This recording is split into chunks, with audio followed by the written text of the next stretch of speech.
दोस्तों नमस्कार, उम्मीद कर रहा हूं आप सब लोग अच्छे होंगे। लास्ट एपिसोड में हम इक्विवेलेंट रेजिस्टेंस कैलकुलेशन को समझ रहे थे। हमने देखा कि अगर दो रेजिस्टर सीरीज में है तो उनको सीधा सीधा आप ऐड कर दीजिए, इक्विवेलेंट रेजिस्टेंस आ जाएगा। पैरेलल में है तो R1 R2 divide by R1 plus R2 आ जाएगा। कई बार क्या होता है, सर्किट में हमें नजर नहीं आता कि कौन सीरीज में है कौन पैरेलल में है, तो वहां पे हम कैसे सोल्व करेंगे। उसके लिए हम पाथ मेथड का इस्तेमाल करेंगे। जैसे कि मैं एक सर्किट से लेके चल रहा हूं, जरा देखिए, ऐसा कोई सर्किट है और उसमें ऐसे कोई रजिस्टर्स कनेक्टेड लगा कर रखे हैं, मतलब ऐसे कनेक्शन बना रखे हैं। अब चलो इसी को ले लेते हैं, ठीक है। ये ए पॉइंट है, ये बी पॉइंट है, और मान लीजिए सारे रजिस्टर जो है वो 10 ओम के हैं। अपने को बताना है इसका इक्विवेलेंट रेजिस्टेंस। अब यहां पे थोड़ी सी दिक्कत है। दिक्कत ये है कि हमें ये नहीं पता कि भी कौन सीरीज है कौन पैरेलल है। हाँ, लेकिन एक बात पता है कि ये जो सर्किट है ना, ये सर्किट जो है ये इस 10 ओम के साथ सीरीज में आएगा। तो इसका मतलब जो इक्विवेलेंट रेजिस्टेंस आएगा RAB, it has to be greater than 10। ये तो हमें पहले से पता चल गया है, ठीक है। अब हमें अगर इसका इक्विवेलेंट पता चल जाए तो मजे आ जाए। अब इसका इक्विवेलेंट कैसे निकालेंगे? अगर हमें सीरीज पैरेलल पता नहीं चल रहा कि कौन सीरीज है कौन पैरेलल है, तो उस केस में आपको क्या करना है? उस केस में आपको पाथ मेथड का इस्तेमाल करना। अब ये पाथ मेथड क्या चीज है वो जरा देखिए। आप जो जंक्शन पॉइंट है ना, उनकी नेमिंग करो। जंक्शन पॉइंट वो होते हैं जहां पे दो या दो से ज्यादा ब्रांचेस मिलती हैं। तो जैसे कि ये पॉइंट है, मैं इसको C पॉइंट का नाम दे देता हूं। अगर ये C है तो फिर ये डायरेक्टली वायर के साथ यहां पे कनेक्ट है, तो इसको भी आप C ही बोल दो, ठीक है। ये C है तो ये भी C हो जाएगा। अच्छा जरा देखो, ये पॉइंट मेरा B है, अब ये सीधा वायर है तो ये भी B हो जाएगा, और ये B है तो ये भी मेरा पॉइंट B हो जाएगा, ठीक है, क्योंकि ये भी तो सीधे वायर से ही कनेक्ट है। तो इस तरह से आप जो है नेमिंग कर दो सबकी, ठीक है।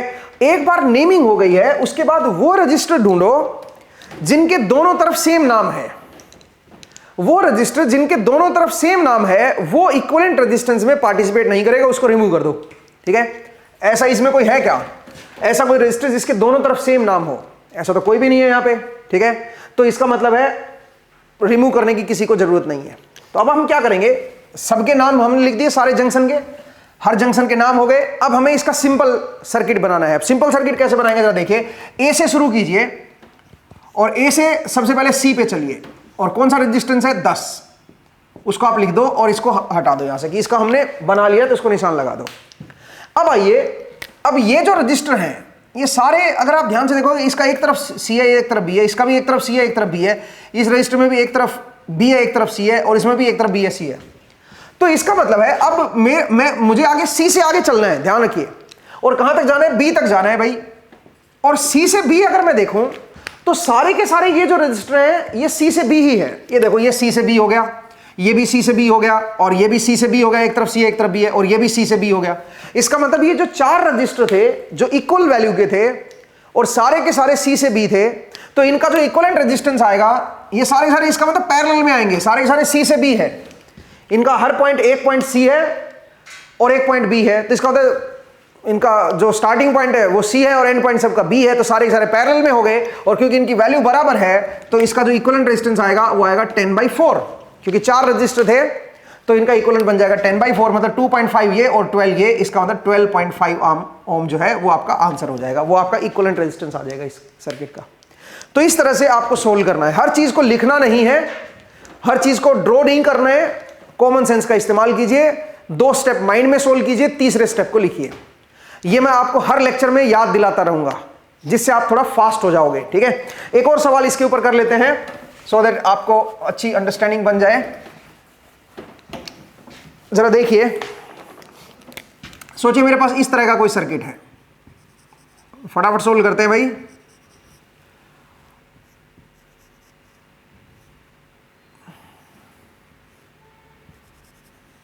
यहां पे कोई पॉइंट है,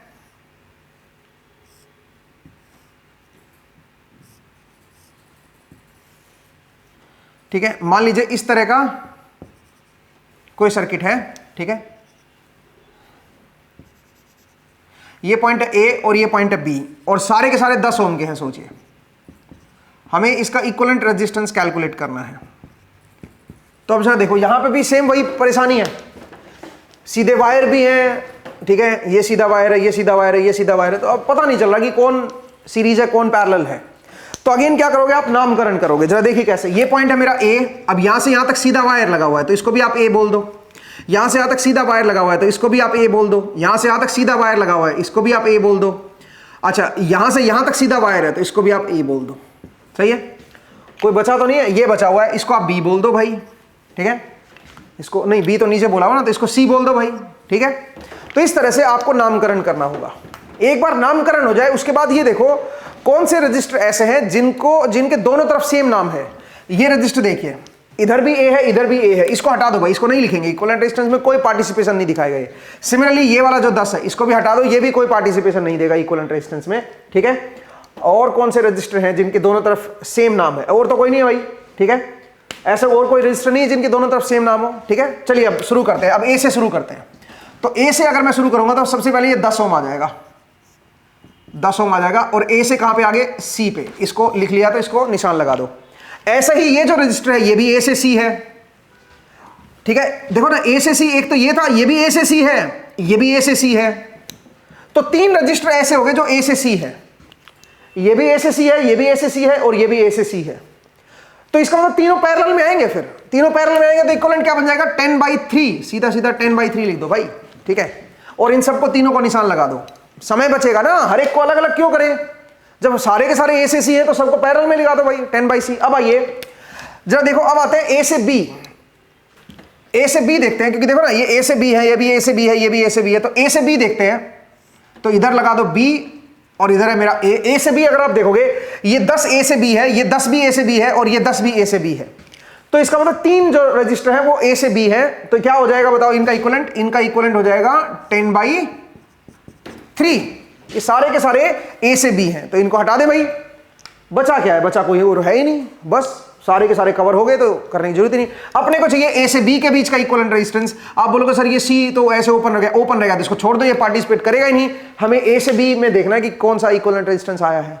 तो ए से बी का इक्विवेलेंट रेजिस्टेंस तो सिर्फ 10/3 ही आएगा। तो आंसर सीधा सीधा क्या हो जाएगा, 10/3, सिंपल। ठीक है, तो आप इस तरह से जल्दी कर सकते हो प्रॉब्लम को। कई बार दिखाई नहीं देता है कि कौन सीरीज है कौन पैरेलल है, तो ऐसे केस में आप पाथ मेथड का इस्तेमाल कीजिए। मुझे उम्मीद है आपको यह समझ आया कि कैसे हम पाथ मेथड का यूज करेंगे और उससे इक्विवेलेंट रेजिस्टेंस कैसे हम कैलकुलेट करेंगे। नेक्स्ट आइए आगे बढ़ते हैं। अब हम बात करते हैं व्हीटस्टोन ब्रिज की। कई बार क्या होता है, मतलब एक ब्रिज की फॉर्म में रजिस्टर कनेक्टेड होते हैं। तो एक होता है बैलेंस ब्रिज और एक होता है अनबैलेंस्ड ब्रिज। ठीक है, बैलेंस्ड ब्रिज जिसको आप बोलते हो व्हीटस्टोन ब्रिज। ठीक है, जरा देखिए वो क्या होता है। सोचिए इस तरह का कोई कनेक्शन आ जाए, ये पॉइंट है ए, ये पॉइंट है बी, इस पॉइंट को सी बोल देता हूं, इस पॉइंट को डी बोल देता हूं, और मान लीजिए ऐसा कोई बीच में रजिस्टर कनेक्ट कर दिया। अपने को बताना है आर ए बी, और आपको ये दे रखा है ये R1 है, ये R2 है, ये R3 है, ये R4 है और ये आपका R0 है। आपने को ए से बी के बीच का इक्विवेलेंट रेजिस्टेंस निकाला। तो ए से बी के बीच में देखो ध्यान से, ब्रिज बन गया ना ये वाला, मतलब ए से बी के बीच में 2 रास्ते हैं, एक ये रास्ता और एक ये रास्ता, और उसके बीच में ब्रिज लगा हुआ है। ठीक है, अब हमें इनके बीच का इक्विवेलेंट रेजिस्टेंस निकालना है। तो कैसे निकालेंगे, उसके लिए सबसे पहले ये चेक करो कि क्या ये ब्रिज बैलेंस है। और बैलेंसिंग कैसे चेक की जाती है, जरा देखो, जो कनेक्टेड रेजिस्टेंस है उनके रेशियो को चेक करो। कनेक्टेड रेजिस्टेंस मतलब जैसे R1 है, R1 के साथ कौन कनेक्टेड है, R2। ब्रिज को छोड़ दो, ब्रिज को नहीं देखना एक बार के लिए। R1 के साथ R2 कनेक्ट है यहां पे, तो या तो इन दोनों का रेशियो देखो, या फिर R1 के साथ R3 कनेक्ट है, इस पॉइंट पे, तो या तो इन दोनों का रेशियो निकाल लो। चलो मैं इन दोनों का रेशियो ले रहा हूं, तो अगर मैं इन दोनों का रेशियो लूंगा R1/R2, तो फिर इधर मुझे R3/R4 देखना होगा। This side upon this side कर रहे हैं तो इधर this side upon this side करना होगा, R3/R4। अगर ये बराबर है तो इसका मतलब ब्रिज मेरा बैलेंस है। या आप ये भी कह सकते हो R1/R3, क्योंकि ये भी तो कनेक्टेड है ना दोनों यहां पे, तो R1/R3 ले लो, ठीक है। तो अगर इधर दिस अपॉन दिस लिया तो इधर फिर दिस अपॉन दिस लो, इज इक्वल टू R2/R4। तो ऐसे आप चेक कर सकते हो बैलेंस ब्रिज की कंडीशन। अगर ये बराबर है ये रेशियो, तो इसको इस केस को हम बोलेंगे कि भाई हमारा जो ब्रिज है वो बैलेंस्ड है। और ऐसी सिचुएशन में जो ब्रिजिंग ब्रांच होती है उसमें कोई करंट फ्लो नहीं करता, उसको आप रिमूव कर सकते हो, वो इक्विवेलेंट रेजिस्टेंस में पार्टिसिपेट नहीं करता है, उसको आप हटा दो। तो यहां से इसको आप रिमूव कर सकते हो। तो उसके बाद जो सर्किट बचा है वो तो सिंपल, ये इधर सीरीज है, ये इधर सीरीज है, और आपस में क्या है, पैरेलल। तो अब आप इक्विवेलेंट रेजिस्टेंस कैलकुलेट कर सकते हो। इस तरह से आप जो है बैलेंस ब्रिज को की कंडीशन को पहले चेक कीजिए। अगर ब्रिज में हमारा बैलेंस है तो इसका मतलब क्या है, तो इसका मतलब ब्रिजिंग ब्रांच को रिमूव करके आप इक्विवेलेंट रेजिस्टेंस कैलकुलेट कर सकते हो। याद रखिएगा इस कंडीशन को। बट कई बार क्या होता है, आपका ब्रिज अनबैलेंस्ड हो जाता है, आपका ब्रिज जो है वो बैलेंस नहीं होता। जब ब्रिज आपका अनबैलेंस्ड होता है तो उस केस में हमें सीरीज या पैरेलल देखने के लिए हमें थोड़ा सा सर्किट को बदलना होगा। और बदलें कैसे, उसमें हमें स्टार डेल्टा कन्वर्जन का इस्तेमाल करना होगा, ठीक है। तो चलिए अब हम समझते हैं स्टार डेल्टा कन्वर्जन। अगर आपको स्टार डेल्टा कन्वर्जन आता है, भाई स्टार से डेल्टा कैसे कन्वर्ट करते हैं और डेल्टा से स्टार कैसे कन्वर्ट करते हैं, अगर ये चीज आपको आती है तो आप अनबैलेंस ब्रिज का भी इक्विवेलेंट निकाल सकते हो। इवन बहुत सारी सिचुएशन ऐसी आती हैं जिनका इक्विवेलेंट रेजिस्टेंस कैलकुलेट करने में आपको दिक्कत नहीं आएगी अगर आपको एक कन्वर्जन पता है तो, ठीक है। जरा देखिए कन्वर्जन क्या है, इसको याद रखना भी बहुत आसान होता है। जैसे मान लीजिए आपके पास कोई स्टार कनेक्शन है, इसको बोलते हैं स्टार कनेक्शन, ठीक है। यह है ए, यह है बी और यह है सी, ठीक है। और इसको मैं आर ए बोल देता हूं, ये आर बी और ये आर सी। मैं इसको क्या कर जाता हूं, इसको मैं डेल्टा में कन्वर्ट करना चाहता हूं, डेल्टा में कुछ इस तरह से, ठीक है। ये हमारा डेल्टा हो गया, मैं डेल्टा में इस तरह से इसको कन्वर्ट करना चाहता हूं। ये पॉइंट है ए, ये पॉइंट है बी। देखो इनकी रिलेटिव पोजीशन वैसे ही रखनी है, ए इधर था, बी इधर था, सी इधर था। तो ऐसे ट्रायंगल की फॉर्म में मुझे इनको रखना होगा। ये बन गया आर ए बी, ए और बी के बीच में है, ये आर बी सी और ये आर सी है। इस तरह से मान लीजिए आपको स्टार टू डेल्टा जाना है, स्टार टू डेल्टा में कन्वर्ट करना है। ये दोनों इक्विवेलेंट डायग्राम है भाई, ध्यान रखिएगा। अगर आपके पास इस तरह का कनेक्शन है और उसको इसमें कन्वर्ट करना हो आपको, तो कैसे कन्वर्ट करोगे। ये कनेक्शन क्योंकि आपके पास है तो ये वैल्यूज आपको पता है, अपने को ये निकालना है आर ए बी। तो आर ए बी को ये देखा करो कौन से दो पॉइंट के बीच में, ये ए और बी के बीच में है। तो आप क्या लिखोगे, R A plus R B. A और बी के बीच में अगर आपको इक्विवेलेंट रेजिस्टेंस निकालना हो तो R A plus R B plus R A R B divide by R C. मतलब जिन दो पॉइंट के बीच का यहां पे इक्विवेलेंट रेजिस्टेंस आपको चाहिए ना, ये आर ए बी चाहिए, जैसे इन दो पॉइंट के बीच का रेजिस्टेंस चाहिए, तो आप इन दोनों पॉइंट के बीच में देखा करो, एक आर ए और एक आर बी, दोनों को जोड़ दो और प्लस में क्या करो, दोनों का मल्टीप्लिकेशन डिवाइड बाय तीसरा, ठीक है। इस तरह से आप क्या कर सकते हो, ये निकाल सकते। ऐसे ही फिर बीसी निकालो। बीसी कैसे निकालोगे बताओ जरा।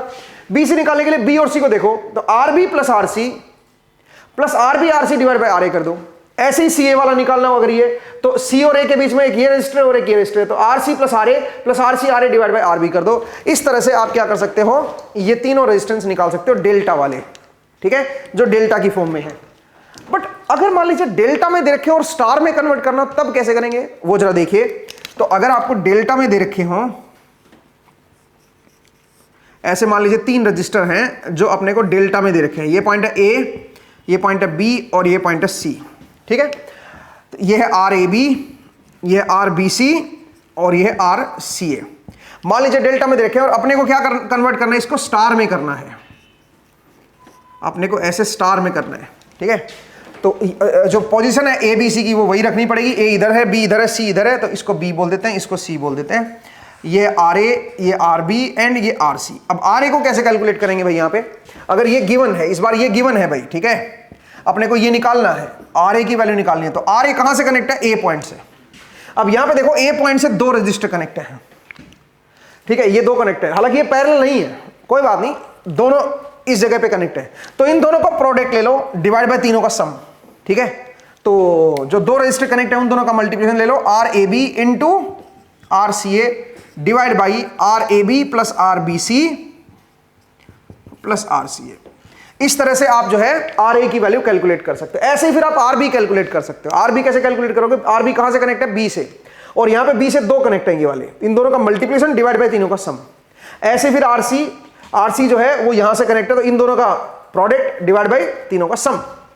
तो आप इस तरह से डेल्टा टू स्टार भी कन्वर्ट कर सकते हो। ये क्या है? इक्विवेलेंट कन्वर्जन है, मतलब स्टार में दे रखा तो डेल्टा में कन्वर्ट कर सकते हो, डेल्टा में दे रखा तो स्टार में कन्वर्ट कर सकते हो। अब इसका यूज कैसे करना है अपने को वो जरा देखिए, खासकर अनबैलेंस ब्रिज में। अगर ब्रिज हमारा अनबैलेंस्ड है तो उसमें हम इसका इस्तेमाल करेंगे, जरा देखिएगा कैसे। और उसमें बड़ा सेलेक्टिव होना पड़ेगा आपको, ठीक है, आपको बड़ा सेलेक्टिव होना पड़ेगा। जरा देखिए कैसे। सोचिए मेरे पास इस तरह का सर्किट है, आप जो ना सिंपल तरीके से देखा करो कि कैसे हम सिंपल तरीके से उसको सोल्व कर सकते हैं। देखो ये पॉइंट है मान लीजिए ए और ये पॉइंट है बी। ये है 3 3 3 6 9। सोचिए ऐसा है, आपको बताना है आर ए बी। तो आर ए बी कैसे निकालोगे भाई? अब ये बैलेंस तो नहीं है, this upon this is not equal to this upon this, ठीक है। तो इसका मतलब ये है कि अनबैलेंस ब्रिज है, और अनबैलेंस ब्रिज में ये बीच वाला नहीं हटा सकते भाई। तो अब इसका इक्विवेलेंट कैसे निकालें? अब इसमें हमें स्टार डेल्टा कन्वर्जन लगाना होगा। अब वो कैसे लगाएंगे जरा देखिए भाई। आप ये देखो कि यहां पे इस सर्किट में दो डेल्टा है, एक ये वाला डेल्टा है और एक इधर वाला डेल्टा है। चाहे तो इस डेल्टा को स्टार में कन्वर्ट कर दो, चाहे इधर वाले जो डेल्टा है इसको कर दो, किसी भी एक को कर लो, ठीक है। तो कैसे करेंगे बताओ, कौन से को करेंगे? सबसे पहले जरा देखो, अगर मैं ये डेल्टा सेलेक्ट करता हूं ना तो उसमें हर एक वैल्यू डिफरेंट है। अगर डेल्टा में हर एक वैल्यू डिफरेंट है ना, तो जब आप स्टार कन्वर्ट करोगे, इधर वाले डेल्टा को स्टार में कन्वर्ट करोगे तो उसकी भी हर एक वैल्यू डिफरेंट आएगी। लेकिन अगर आप इधर वाला डेल्टा देख रहे हो, इस डेल्टा में तीनों वैल्यू सेम ही है, 3 3 3, तो स्टार में भी तीनों वैल्यू क्या आएंगी? सेम आएंगी। इसको करना ज्यादा आसान है, क्योंकि एक को निकालोगे बाकी भी वही के वही आएंगे। इसलिए आप सेलेक्टिव बनिए, आप ध्यान से देखिए कि कौन से डेल्टा को मुझे स्टार में कन्वर्ट करना है, ठीक है। तो मैं काम करता हूं, मैं इधर वाले डेल्टा को स्टार में कर देता हूं, मतलब इस डेल्टा को हटा के इसकी जगह पे ये स्टार रिप्लेस कर दूंगा मैं, ठीक है। अब आप बताइए क्या वैल्यू आएगी इसकी? इस रजिस्टर की वैल्यू बताओ क्या आएगी। देखो ये पॉइंट तो हमने कॉमन ही रखे हैं। अब आप बताओ ये रजिस्टर जो है, अब डेल्टा टू स्टार आना है। देखो ये डेल्टा में गिवन है, अपने को स्टार में कन्वर्ट करना है। तो ये जो रजिस्टर है यहां से कनेक्ट है और डेल्टा के यहां पे दो रजिस्टर कनेक्ट है। तो आप क्या लिखोगे? 3 × 3 डिवाइड बाय 3 + 3 + 3, ठीक है। तो क्या बन जाएगा? 1 ओम। 3 × 3 = 9 और 3 + 3 + 3 इज ऑल्सो 9, तो ये बन जाएगा 1 ओम। ये भी 1 बनेगा, ये भी 1 बनेगा, और इनको मैं क्या कर दूंगा? इनको मैं यहां से हटा दूंगा, ठीक है। ये यहां से हटा दो, ठीक है, यहां से ये हटा दो, ठीक है। ये बन गया 1 1 1। अब आप देखो, अब तो करना बहुत आसान हो गया भाई, अब आगे सोल्व मैं करवाऊंगा ही नहीं। अब आप खुद कीजिए। ये 7 ओम हो गया इन पैरेलल विद 10, जो भी इक्विवेलेंट आएगा उसको फिर 1 के साथ सीरीज में लगा दो भाई, आपके पास आंसर आ गया, ठीक है। तो इस तरह से आप जो है कैलकुलेशन कर सकते हो। कई बार क्या होता है सर्किट में, कई बार हमें multiple times star delta apply करना पड़ सकता है, ठीक है। 2 2 3 3 बार अप्लाई करना पड़ सकता है, ठीक है। तो उस केस को भी जरा देख लेते हैं, ऐसे क्वेश्चंस कर लेते हैं जहां पे 2 2 3 3 बार स्टार डेल्टा यूज करना पड़ सकता है। जैसे कि आप देखिए, मान लीजिए मेरे पास कोई इस तरह का सर्किट है। ये बड़े फेमस से क्वेश्चन है, ठीक है, मतलब ये आपको हर जगह देखने को मिल जाएंगे। इतने फेमस हो चुके हैं कि हर कोई इन क्वेश्चंस को करवाता है। तो आप थोड़ा सा फास्ट होने की भी कोशिश करो कि कैसे हम इनमें फास्ट हो सकते हैं। जैसे यही क्वेश्चन है, ये पॉइंट है मान लीजिए ए और ये पॉइंट है मान लीजिए बी। ये दे रखा है 5 5 10, ठीक है। उसके बाद ये 5 है, ये 5 है, ये 10 है, ये 10 है, ये 10 है, ये 10 है, ठीक है। बल्कि ये 6 लिख लेता ना, ज़्यादा सही रहता। 6 6 12, ये भी 6 है, ये भी 6 है, और ये 12 है, और ये 12 है, ये 12 12 ऐसे दे रखा है भाई आपको। और आपको बताना है इसका इक्विवेलेंट रेजिस्टेंस क्या होगा ए और बी के बीच का। तो जरा देखिए ऐसे केस में हम कैसे सोल्व करेंगे। सबसे पहले तो ये देखा करो, जो सबसे सिंपल ब्रांच है उसको ढूंढ लो। सबसे सिंपल क्या है? ये 6 और 6 सीरीज में है भाई, बैक टू बैक लगा हुआ है। तो क्यों ना इसको पैरेलल में, मतलब इनका सीरीज से रिप्लेस कर दें इसको, और सीरीज करोगे तो 6 और 6 का सीरीज क्या बन जाएगा? 12। तो यहां पे आप 12 लिख दो, ठीक है भाई। अब आ जाओ, 12 और 12 क्या है? पैरेलल में है। तो पैरेलल में है तो क्या हो जाएगा? 12 और 12 का पैरेलल 6 हो जाएगा। तो यहां पे आ जाओ 6, सही है भाई।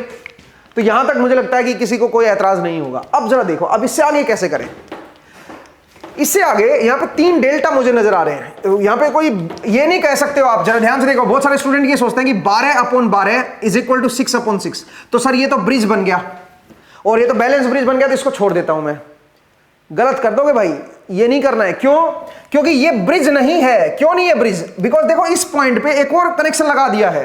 अगर ये कनेक्शन ना होता तो मैं बोलता कि भाई ये ब्रिज है और इस 6 को हटा सकते हो आप। लेकिन प्रॉब्लम ये है यहां पे ये कनेक्ट कर दिया है भाई। कनेक्ट करने से क्या होगा, जो करंट इधर आएगा वो सारा इधर नहीं जाएगा, वो इधर भी जाएगा ना कुछ।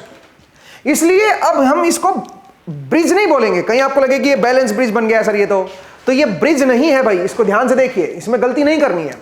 तो क्या करेंगे ऐसे क्वेश्चन में?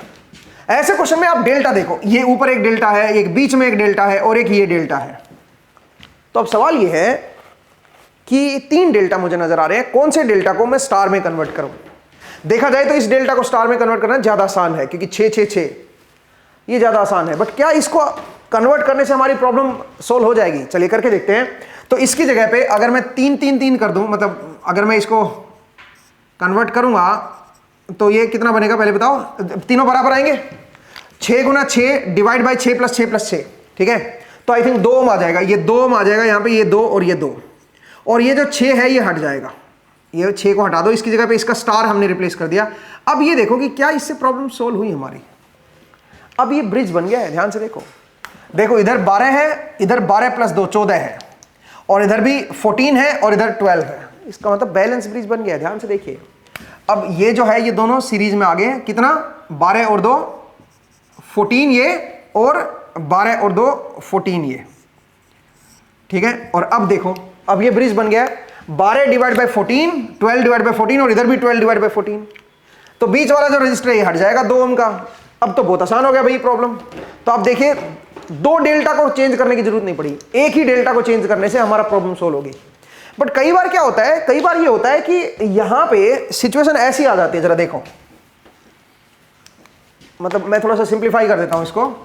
कई बार सिचुएशन जो है वो ऐसी आ जाती है। एक बार मैं जरा फिर से बना लेता हूं।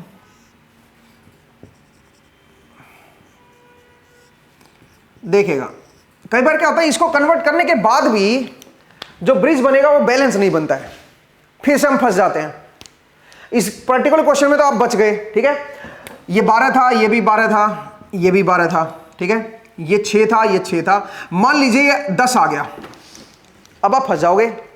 कैसे फंसोगे अब आपको क्या दिक्कत आएगी? दिक्कत ये आएगी कि अब अगर आप इसको कन्वर्ट करोगे ना, तो जो उससे स्टार बनेगा और स्टार के बाद जो यहां पे ब्रिज बनेगा वो बैलेंस ब्रिज नहीं बनेगा, उसमें फिर से स्टार डेल्टा अप्लाई करना पड़ेगा आपको। तो कई बार ऐसे 2 बार अप्लाई करना पड़ सकता है। या फिर एक और तरीका है इसमें, और वो क्या तरीका है जरा देखिए। उसमें एक काम कीजिए, ऊपर वाला डेल्टा और नीचे वाला डेल्टा, इनको कन्वर्ट कर दो ना यार। इन दोनों को, ऊपर और नीचे दोनों को स्टार में कन्वर्ट कर दो। और इनको करना भी आसान है। 12 12 6 है। क्यों ना इस 6 को भी ऐसे लिख लो आप।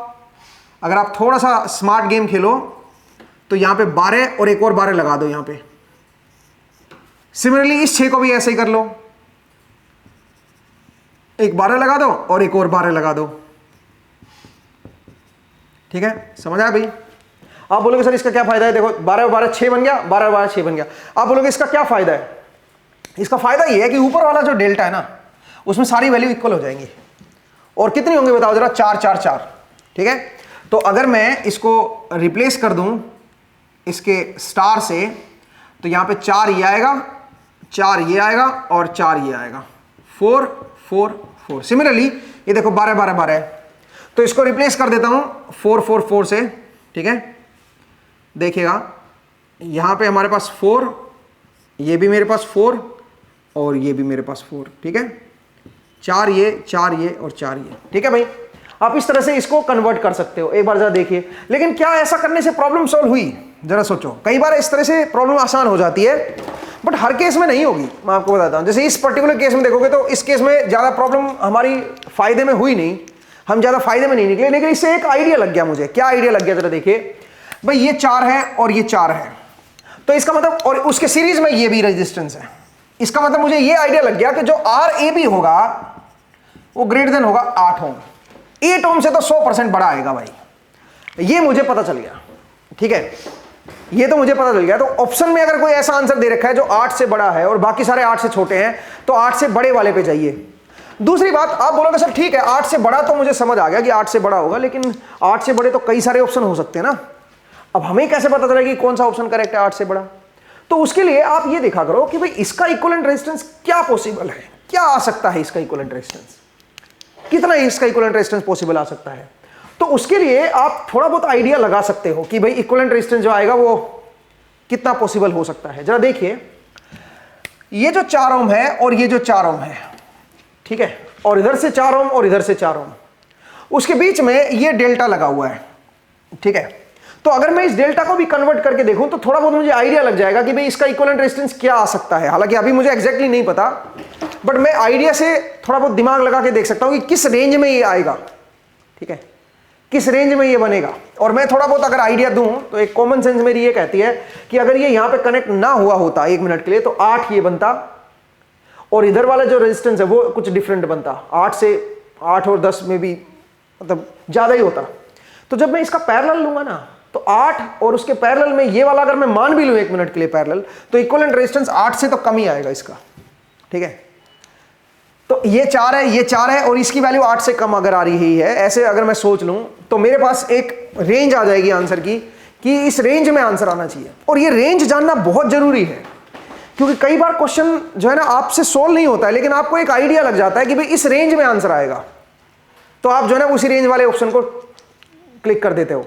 बट कई बार सब्जेक्टिव आ जाता है, तो सब्जेक्टिव में फिर आपको सोल्व करना होगा पूरा, मतलब आंसर लिखना होता है, फिर तो आपको सोल्व करना होगा भाई, ठीक है। और ऐसे केस में आप जना देखो लंबा कर बैठे हो, तो इससे बेहतर क्या सॉल्यूशन होता है हमारे पास? बेहतर सॉल्यूशन ये होता कि हम जो है वो जो 12-12 के जो रेजिस्टेंस थे, जरा देखिए सर्किट कुछ इस तरह का था, तो आपको सेलेक्टिव होना पड़ेगा, ठीक है। यहां पे आपको सेलेक्टिव होना है, ये ध्यान दीजिएगा। ये जो ट्रिक्स है ना प्रॉब्लम सोल्व करने की, इनको धीरे धीरे आप डेवलप कीजिए भाई, ये धीरे धीरे आपकी डेवलप हो जाएंगी, ठीक है। आपको इतना समय लगाना नहीं है प्रॉब्लम के ऊपर, ये तो मैं आपको सिखा रहा हूं कि कैसे क्या करना है आपको, ठीक है। 12 ये था, 12 ये था, 12 ये था, 12 ये था, ये 6 था, ये 6 था, और ये 10 था मेरे ख्याल से।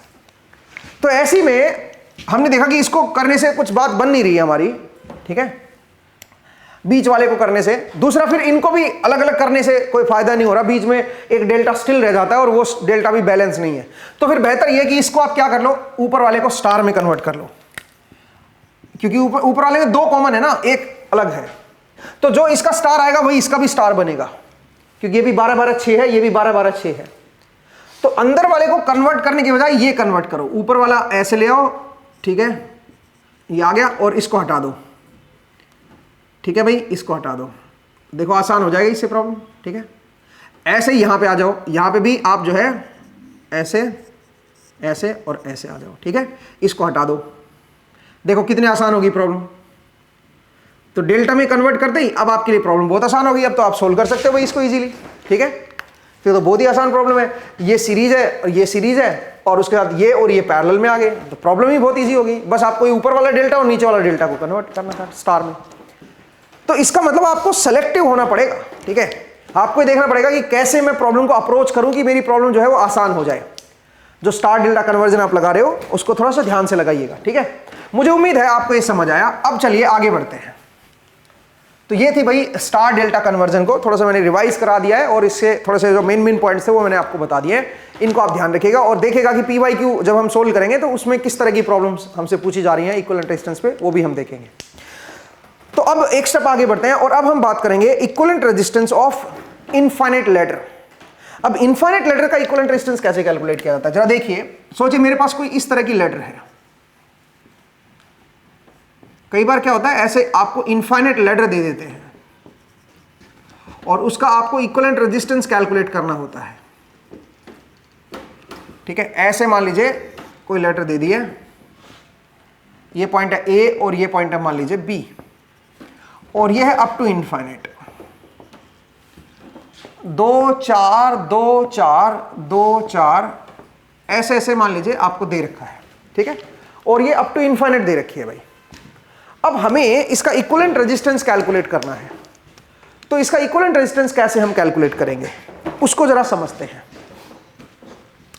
तो उसको कैसे समझेंगे वो जरा देखिए।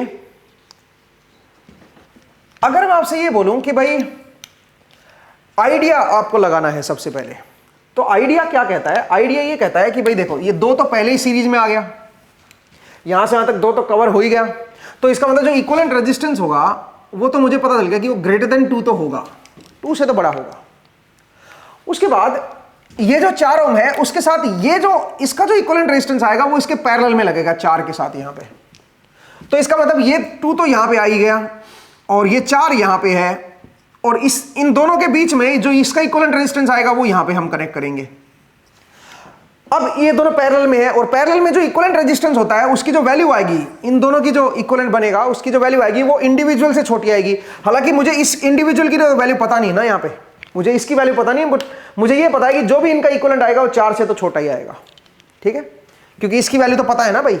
तो आप ये कह सकते हो कि जो भी इक्विवेलेंट इन दोनों का बनेगा वो R से भी छोटा होगा और 4 से भी छोटा होगा। R की वैल्यू क्योंकि हमें पता नहीं है तो यहां से तो मैं इतना ही सोच सकता हूं कि भाई 4 से छोटी आएगी, ठीक है। तो जो इन दोनों पॉइंट के बीच का इक्विवेलेंट रेजिस्टेंस होगा वो 2 से तो बड़ा होगा, क्योंकि 2 में ऐड हो रहा है, तो 2 से तो बड़ा होगा। और अगर मैं इसका इक्विवेलेंट रेजिस्टेंस 4 भी ले लूं 1 मिनट के लिए, मैं मान लेता हूं कि इसका 4 है और 2 ये है, तो 6, तो इसका मतलब 6 से छोटा आएगा, ठीक है, क्योंकि भाई ये जो वैल्यू आएगी 4 या 4 से छोटी आएगी ना, 4 तो खैर नहीं आएगी, 4 से छोटी आएगी। तो अगर 4 भी मैं मान लूं इसको, तो 4 ये और 2 ये 6, तो 6 से इसका मतलब इक्विवेलेंट रेजिस्टेंस छोटा आना चाहिए। तो अपने को आइडिया लग गया कि भाई इक्विवेलेंट रेजिस्टेंस जो है वो किस रेंज में आएगा। तो अगर तो ऑप्शन दे रखे हैं तो उस रेंज का कोई ऑप्शन ढूंढ लो, ठीक है, आपका समय बच जाएगा। आप एलिमिनेट भी कर सकते हो सकता है ऐसे 2 ऑप्शन एलिमिनेट हो जाए तो बाकी 2 ही बचे ना, तो उन दोनों में से आपको देखना है कि कौन सा करेक्ट होगा। लेकिन प्रॉब्लम कब आती है? प्रॉब्लम तब आती है जब सब्जेक्टिव आ जाए। आपको दे दिया कि भाई इसका ऑप्शन नहीं दे रखे, आपको बस इसकी न्यूमेरिकल वैल्यू पुट करनी है, तब क्या करोगे? तब आपको टेक्निक डेवलप करनी पड़ेगी, उसके लिए फिर आपको सोल्व करना सीखना होगा। अब इसको सोल्व कैसे करें वो भी एक बार जरा देख लेते हैं। इसको सोल्व करना बहुत आसान होता है भाई, ठीक है, अगर आप थोड़ा सा दिमाग लगाओ तो कॉमन सेंस से इसको सोल्व कर सकते हैं। इसके लिए आप कोई फॉर्मूला मत डेवलप करो, फॉर्मूले कुछ नहीं करने अपने को बस कॉमन सेंस का इस्तेमाल करके आंसर निकालना है बस, ठीक है। अपने को फॉर्मूले नहीं लगाने। आप देखिएगा जब मैं PYQ पे ये कंसेप्ट अप्लाई करूंगा, जो ये वाले तरीके हैं, आप देखना बहुत सारी मैं फटाफट सोल्व कर दूंगा इससे, ठीक है ना। अगर इनकेस अगर आपको तुक्का भी मारना हो तो इस रेंज के अंदर ही मारो ना यार, तुक्का भी।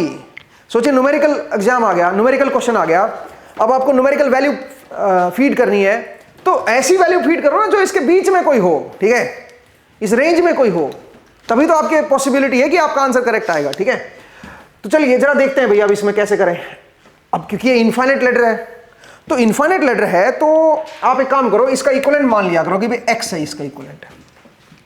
और यहां पे अगर आप ध्यान से देखो ये 2 4 2 4 2 4 बार बार रिपीट हो रहा है, तो जो चीज रिपीट हो रही है ना उसको सर्कल कर लो ऐसे, जो चीज रिपीट हो रही है उसको ऐसे सर्कल कर लिया करो, ठीक है। देखो ये सर्कल बार बार रिपीट हो रहा है, तो अब मैं क्या कह सकता हूं? अब मैं ये कह सकता हूं कि भाई इसका पूरे का इक्विवेलेंट रेजिस्टेंस x है, तो अगर मैं एक सर्कल हटा दूंगा तब भी इससे आगे का अगर मैं देखूं पूरे का तब भी x ही आएगा। क्यों? क्योंकि भाई ऐसे ऐसे इनफाइनाइट सर्कल है, तो अगर मैं एक सर्कल हटा के देखूंगा, इससे आगे का देखूंगा, तब भी क्या बनेगा बताओ? इससे आगे का ये भी क्या बनेगा? ये भी आपका x ही बनेगा। तो एक काम करो ना, यहां पे x रिप्लेस कर दो भाई, इसको इससे आगे वाला जो था वो भी x ही आएगा। भाई एक सर्कल हटा के और आगे का देखोगे तब भी x ही रहेगा ना यार, वो तो इनफाइनाइट है ना, इसका इक्विवेलेंट x ही रहेगा, तो उसको x से रिप्लेस कर दो, बस अब हो गया। अब जरा देखो 4 और x क्या है, पैरेलल में है और उसके सीरीज में 2 है, तो 4x divide by 4 plus x, ठीक है, ये तो इनका इक्विवेलेंट हो गया। उसमें 2 और ऐड कर दो, सीरीज में 2 लगा हुआ है ना, 2 और ऐड कर दो, और बराबर की इधर भी क्या कर दो? x ही कर दो, और यहां से आप x की वैल्यू कैलकुलेट कर लो भाई। तो आप देखेगा कि x की वैल्यू जो निकल के आएगी वो आपके पास आएगी 4 ओम, ठीक है। x की वैल्यू जो आपको देखने को मिलेगी वो आपको 4 ओम जो है वो वैल्यू मिलेगी, ठीक है। तो मुझे उम्मीद है आपको समझ आया कि किस तरह से हम कैलकुलेट करेंगे, और 4 ओम देख सकते हो आप इसके बीच में कहीं पे आएगा, ठीक है। तो इस तरह से आप आइडिया भी लगा सकते थे कि क्या आंसर आपका आना चाहिए, और जब कैलकुलेट करते हो तो कैसे कैलकुलेट करना है वो भी मैंने आपको बता दिया, ठीक है। ज्यादा लिखने की कोशिश मत करो, जो क्वेश्चन जितना लंबा जा रहा है ना, इसका मतलब है आप कोई ना कोई गलती कर रहे हो। अगर मैं PYQ की बात करूं या गेट एग्जाम की बात करूं, तो गेट एग्जाम में हर क्वेश्चन जो है आइडिया आपको पहले 10 या 15 सेकंड में स्ट्राइक कर जाना चाहिए कि इसको कैसे सोल्व करना है। अगर आपको 10 या 15 सेकंड में आइडिया स्ट्राइक नहीं किया, नहीं होगा आपसे, आप उसको लंबा कर बैठोगे तो करते रहो, फिर जितना लंबी प्रॉब्लम जा रही है इसका मतलब अपने आप को वहीं पर रोक दो, इसका मतलब कुछ गड़बड़ कर रहे हो भाई, ठीक है। सबसे पहले तो ये देखो कि आपको 15 सेकंड में आइडिया स्ट्राइक किया कि नहीं किया। अगर आइडिया स्ट्राइक कर गया इसका मतलब आप सोल्व कर लोगे, बस कैलकुलेशन वाला पार्ट है, कैलकुलेशन को थोड़ा फास्ट करो, हर स्टेप को नहीं लिखना होता, 2-3 स्टेप माइंड में सोल्व करने होते हैं, तीसरा लिखना होता है, ठीक है। ये टेक्निक आप अप्लाई कीजिए, उससे आप फास्ट हो जाओगे।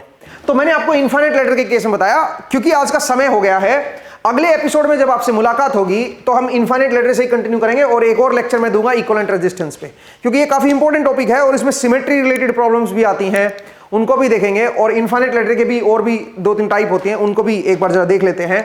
तो आज के लिए इतना ही करते हैं दोस्तों, नेक्स्ट एपिसोड में फिर से आपसे मुलाकात होगी। अपना ख्याल रखिए, पढ़ते रहिए, मुस्कुराते रहिए, नेक्स्ट टाइम मिलेंगे। Thank you.